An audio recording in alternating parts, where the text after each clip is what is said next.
일론 머스크는 지난 4월 4일 트위터의 지분 9%를 매입했다고 발표했습니다. 무려 440억 달러, 그러니까 우리 돈 55조 1,100억 원에 트위터를 사들인 건데요. 트위터는 하루 평균 이용자만 2억 1,700만 명을 보유한 소셜미디어로 우리나라에서는 그다지 사용이 많지는 않지만 해외에서는 상당히 유저들이 많은 미디어입니다. 그리고 일론 머스크는 현재 9천만 명의 팔로워를 보유하고 있죠. 자, 일론 머스크가 이 어마어마한 돈을 투자한 이 회사 트위터. 이번 그의 인수 울어야 할까요? 웃어야 할까요? 그리고 세계 최고 갑부 일론 머스크는 왜 그리도 이 트위터라는 SNS 회사에 이렇게 집착을 한 것일까요? 여러분들, 알려진 것보다 더 깊이 그리고 약간 다른 시선으로 파보려고 합니다. 구독 잊지 마시고요. 채널 고정하세요. 일론 머스크가 트위터를 사들이겠다는 말이 돌 때부터 왜 일론이 트위터를 인수하려고 하는지, 그리고 일각에서는 주식 부자인 일론이 그 많은 현금을 어떻게 조달할 것인지 초미의 관심이 쏠렸었습니다. 그리고 며칠 후 왜 일론 머스크는 구체적인 그 인수자금 조달 계획을 공개를 하면서 그의 트위터 인수가 확실하게 구체화되기 시작했죠. 그리고 지난달 4일 일론 머스크는 55조 원을 지불을 하고 트위터 지분 9%를 갖게 되면서 비상장 개인 회사로 전환하겠다고 공언을 합니다. 자, 일론 머스크는 합의 발표 뒤에 이것은 돈을 벌기 위해서 한 것이 아닙니다. 나의 강한 직관력은 최대한 신뢰할 수 있고요. 광범위하게 포괄하는 공개 플랫폼을 갖는 것이 문명의 미래에 매우 중요하다는 겁니다. 나는 경제에 대해서는 전혀 관심이 없습니다. 이렇게 얘기했죠. 인류의 표현의 자유를 지키기 위해서, 치밀하는 제도의 억압을 없애기 위해서, 그리고 알고리즘의 투명성을 위해서 자신의 금쪽 같은 테슬라 주식까지 팔아가면서 SN 회사에 55조를 투자한 일론 머스크.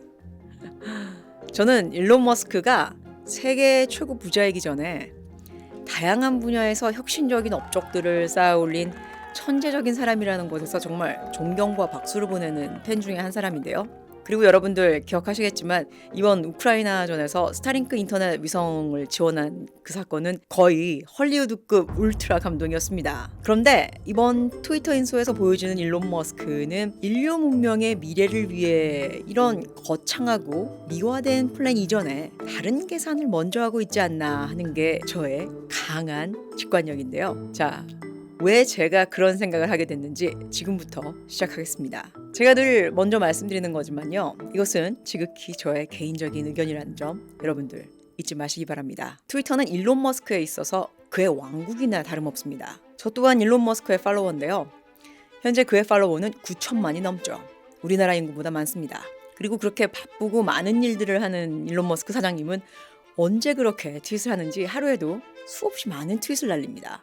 정말 시도 때도 없이 날리죠. 하지만 그의 팬들은 광적으로 일론을 떠받들면서 그의 말은 곧 진리가 될 때가 있습니다. 그가 슬쩍 던진 한마디에 주가가 땅으로 내려앉을 때가 있고요. 암호화폐 시장이 들쑥날쑥하죠. 그리고 만약 누군가 한 명이라도 일론 머스크를 공격하면 거의 순식간에 일론 군단의 공격 1호가 되고 말죠. 그리고 일론 머스크한테 있어서 트위터는 거대한 광고 매체랑 같아서 굳이 테슬라 광고를 하지 않아도, 스페이스 X 광고를 하지 않아도 자신의 한 줄 문자로 모든 그의 기업이나 상품 정보들이 전 세계에 정말 빠르게 알려집니다. 그것도 광고비 지출 없이 무료로 말이죠. 그리고 이번 우크라이나전에 스타링크를 보내면서 전 세계인들한테 영화보다 더 진하고 짜릿한 감동을 보여준 것도 트위터였습니다. 그러니까 헐리우드 영화보다 더 큰 임팩트가 있는 그런 매체라는 얘기입니다. 그렇다고 트위터가 모두한테 그런 미디어가 되진 않죠. 이거는 일론 머스크한테 해당하는 얘기인데요. 트위터는 그야말로 그한테는 최고의 광고 매체이고요,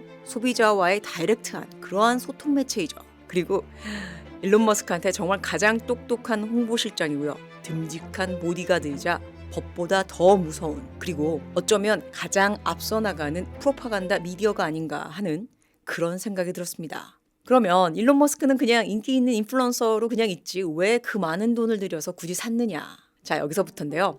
제가 생각할 때는 첫 번째, 강제 퇴출에 대한 위험성을 제로로 낮추는 것이죠.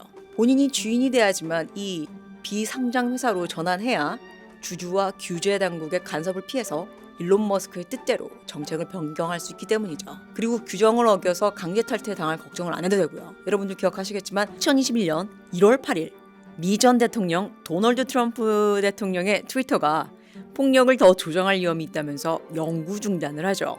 자, 두 번째는 많은 부자들이 욕심내는 산업이 바로 언론이라는 점인데요. 대중의 인식을 파고드는 것이 바로 언론입니다. 그리고 요즘 사회의 언론은 소셜미디어라고 할 수 있는데요.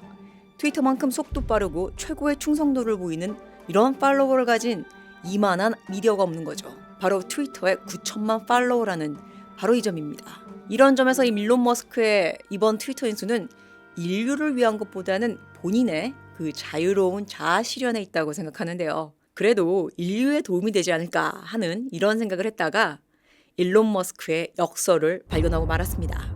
예전에 일론 머스크는 이토록 자신은 표현의 자유를 주장을 하면서 기자들한테는 기밀 유지 조항, NDA라고 하죠. 이 기밀 유지 조항의 동의를 받고 기사 나가기 전에 자신한테 초안 검수를 받도록 지시를 한다고 합니다. 자, 이것은 엄연히 언론의 자유를 침해하는 거죠. 자, 그리고 테슬라의 모든 직원들이 그만둘 때 기한 없는 회사 비폄하 동의서에 사인을 하고 나와야 하는데요. 그러니까 억울한 일이 있어서 그만둘 때도 그 말을 누구한테도 죽을 때까지 할 수 없다는 얘기입니다.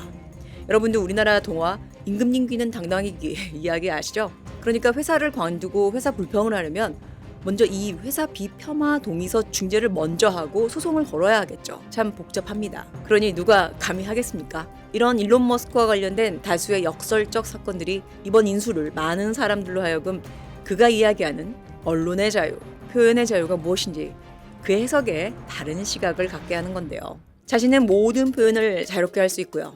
남들은 시스템으로 표현 자체를 할 수 없게 하는 것은 아닌지. 오히려 일론 머스크의 이번 인수가 사용자들한테 무기가 돼서 돌아오지는 않을지 살짝 우려가 되는 것은 사실입니다.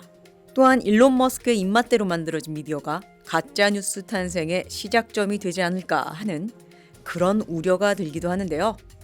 여러분들 기억하시죠? 2018년 4월 1일 만우절 날 머스크는 테슬라는 완전히 파산했다 이런 거짓 트윗을 올렸다가 테슬라 주가가 8% 넘게 폭락됐었는데요. 그리고 2018년 8월 머스크는 트위터에 갑자기 테슬라 지분을 주당 $420에 매입해서 비공개 회사로 전환하겠다. 자금은 확보돼 있다. 이렇게 밝혔었는데요. 이후에 금융시장이 난리가 나면서 주가는 급등을 하죠. 머스크는 자금을 확보했다는 증거를 내보이지 않았고요. 결과적으로 이 계획은 3주 만에 백주화됩니다. 이 사건으로 미국 규제당국인 증권거래위원회는 증권 사기 혐의로 머스크를 고소하게 되는데요. 머스크는 이 고소를 피하기 위해서 증권거래위원회와 합의로 테슬라 이사회 의장 자리를 내놓고 $2,000만, 그러니까 우리 돈으로 253억 원의 벌금을 내야 했었습니다. 이후에도 2020년 5월 일론 머스크는 내 생각에 테슬라 주가는 너무 높다 이런 트윗을 또 날렸고요. 이 한마디에 주가가 10%가량 떨어지기도 했습니다. 자, 이제 일론 머스크가 소유한 회사만 트위터를 합쳐서 10개가 되는데요. 이 모든 회사가 다 어마어마한 사회적 책임이 있는 회사들입니다. 자, 또 이런 일이 벌어지지 않는다는 보장이 있을까요? 여러분들은 어떻게 생각하시나요? 무심코 던진 돌멩이에 맞아 죽는 개구리가 있다는 사실, 일론 머스크는 명심해야 할 것 같습니다. 아무쪼록 일론 머스크의 이번 트위터 인수가 그의 말대로 인류 문명의 미래를 위한, 그리고 언론과 표현의 자유를 위한 장을 마련하는 계기가 되길 간절히 바랄 뿐입니다.